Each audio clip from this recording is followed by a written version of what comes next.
Welcome to the 2023-24 State of the Schools Update. I'm Jeff Schuler, the Superintendent of Schools in District 200. Before I share more with you about our work plans for the year, I want to start with some celebrations. A national study called the Education Recovery Scorecard was recently released. The study measured learning loss as a result of the pandemic, and the study found the average student lost half a year in math and a quarter year in reading, with 87% of school districts in Illinois showing learning loss. Yet our students in District 200 actually achieved gains during this difficult period. Thanks to the hard work of our teachers and staff, the sacrifices of our parents, and the flexibility and determination of our students, District 200 showed the second highest gains in math and the third highest gains in reading in the state for similar districts. I have another celebration to share with you on the SEL front. We know that in order for students to achieve at high levels, they need to be connected to and engaged with their school. Last year, 95% of our students indicated they had a trusted adult at school that they could count on to support them. At our high schools, 74% of students participated in a sport or other co-curricular activity. Both of those celebrations, which have increased from the prior year, tell me that our students are connected to and engaged in school. As a result of this collaborative work, our students achieve at high levels of academic success in one of the best ranked school districts in the entire state of Illinois. Our first work plan I want to tell you about is student learning. We're continuing to strive for excellence with a special focus on learning acceleration. A core action for learning acceleration involves reviewing our current K-8 curriculum and adopting high-quality instructional materials. Illustrative math is being implemented at both our elementary and middle schools, allowing for coherence between levels. At the elementary level, we're beginning a multi-year implementation of bookworms reading and writing. And at our middle school, our staff has begun to engage in the review of English language arts curriculum. With the adoption of new instructional materials and the review of curriculum, Portrait of a Graduate has served as our guide for high-quality learning experiences. To ensure all students are prepared for a full range of post-secondary opportunities, we've expanded the dual credit opportunities at our high schools. This includes opportunities aligned with our Career Pathways program. This unique personalized learning program allows our students to identify their interests, align their coursework and extracurricular opportunities around those interests, and gain experience through volunteer and internship opportunities with businesses and organizations in our community. This gives our kids a jump start on pursuing their passion after graduation. Building on last year's success in fully developing our education pathway, this year the focus is on expanding opportunities in IT, visual arts, and communications. I recognize the lifts we're asking our staff to make. We're making more professional learning and support opportunities available for our teachers and staff.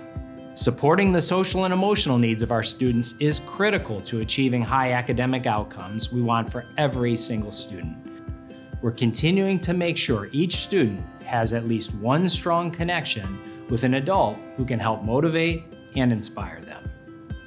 We will continue to utilize relationship mapping and response strategies to ensure students are connected to school.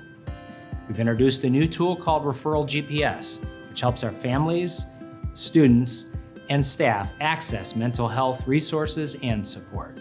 On the operations side of things, we've launched our Vision 2026 strategic dashboard to transparently track our progress and help identify improvement opportunities. We also continue to be operationally excellent, operating and spending in our district as efficiently and effectively as possible.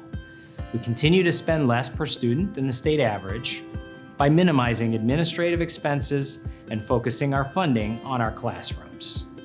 We're in the 14th consecutive year with a balanced budget, and yet again earn the highest possible financial recognition designation with the State Board of Education and a AA+ S&P credit rating, their second highest rating. As we continue to responsibly pay down our restructured debt, which saved the community $10 million and has allowed us to reduce the debt burden on our taxpayers. We maintain our position as the third lowest tax rate among our benchmark districts. Also, on our work plan this year is to continue hiring, developing, and retaining high-quality staff members. We have some creative new strategies in place to actively recruit a diverse pool of candidates.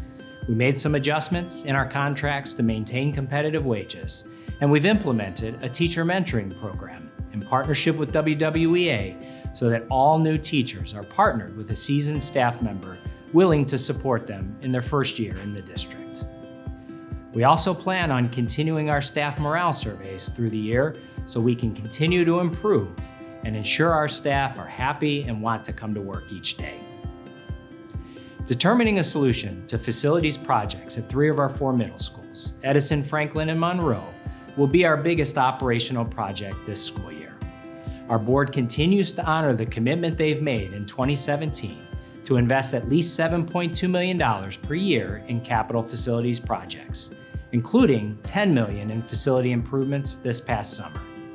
These improvements make our schools safer and more cost-efficient while ensuring all students are able to learn in the best possible learning environments.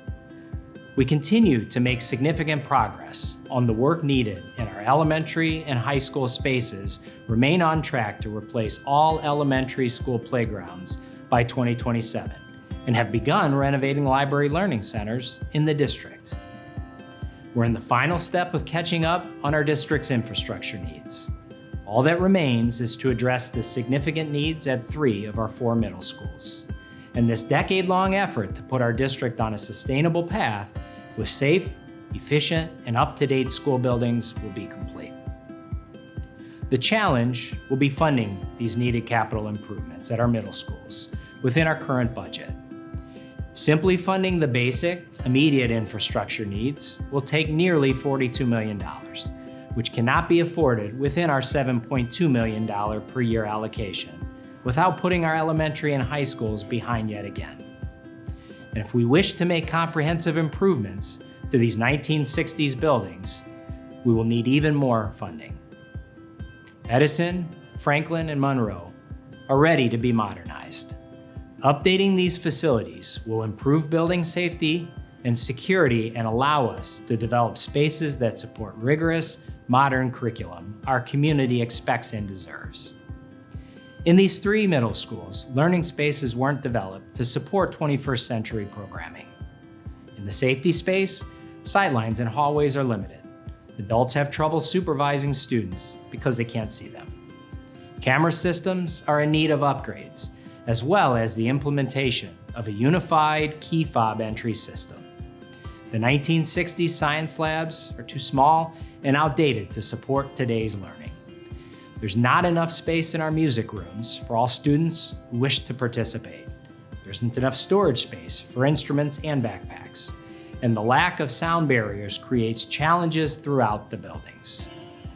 One of our buildings needs accessibility upgrades to best support the instruction of students who use walkers or wheelchairs. Out-of-date mechanical systems increase costs, create inconsistent temperatures throughout the buildings, and in some locations are so loud they disrupt learning. Some floors are so old they can't be waxed and are splintering. And the locker rooms and bathrooms are original to the buildings and they look like it.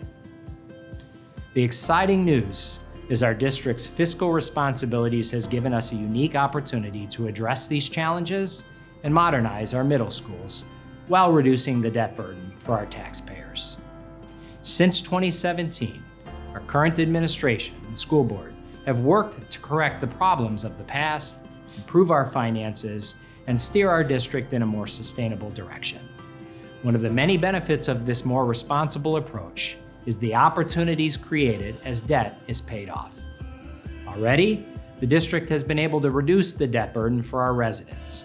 With the remainder of the bonds being paid off soon, the community has an opportunity to determine how much of that annual amount they'd like to see in tax relief and how much they'd like to invest back in their schools. We can complete the effort to fix our schools and lower the bond and interest portion of our tax levy at the same time.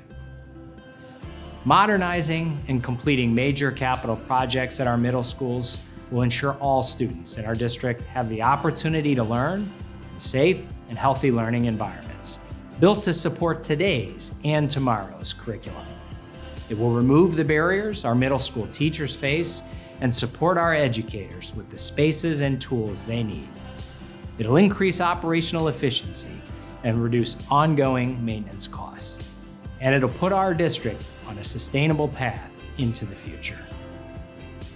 During the 23-24 school year, our community will determine the path forward together.